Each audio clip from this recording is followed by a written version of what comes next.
birth rate is a growing concern, and a new study offers a surprising and provocative culprit: smartphones. The researchers tracking a noticeable drop in fertility rates in the 4 years after the first iPhone came out. And one of those researchers is joining us now, Ezekiel Hooper. He's a Middlebury College alumni, and he co-wrote the paper, "Why Are Birth Rates Down?" All right, Ezekiel, tell us first off, just what gave you to the idea for this paper? Yeah, the formal research began in 2024, but these conversations long predate 2024. The co-author, my stepmom, actually, many of our conversations at the dining room table revolved around why people are no longer having children, and a lot of the work from Jonathan Haidt and Jean Twenge motivated our research in trying to understand how the iPhone has continued to play a role in the declining fertility rates. Yeah, your stepmother is a professor, right? So you sort of have this personal connection, but she's very academic. It's interesting because you wrote on LinkedIn that this past weekend you'd explained your new working paper to your roommates, and they responded, "Duh, that result is so obvious." Explain why it was so obvious to them. Tell us about that conversation. Yeah, I think that it's just something that my roommates and many of my peers are constantly grappling with, this idea of whether or not our smartphones are actually a net positive on our lives. We find ourselves, taking away from the time that previously might have been spending time with others on our phones, possibly scrolling or using social media in ways that are actually detracting from our personal lives. And I wonder, maybe this is something you're discussing in your conversations with your friends as you look into this. When you're on your smartphone all of the time, right, and you are perhaps seeing diminishing skills, social skills, right? Is one thing like winning out over the smartphone? Like you just want the smartphone more than you want to, say, spend time with an actual person? Or is it that it actually makes you worse at spending time with an actual person?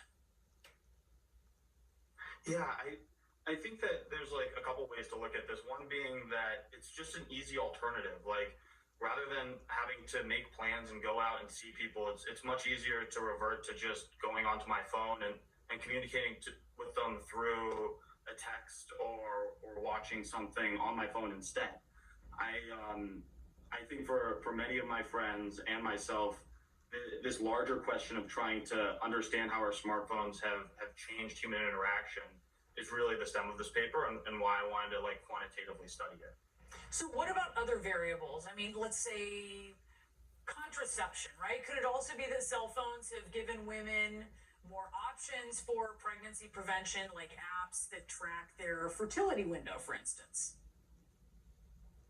Totally, and I think that this gets to what sort of the implications coming out of our research could be, and one of them being like a large U.S. public health agenda item being to decrease teen fertility rates, and we're seeing that within our paper. And I think that you could look at this one of two ways. One being that more women have access to understanding education and family planning and are making different decisions with their lives, which I think myself and many others would think of as being a really positive thing.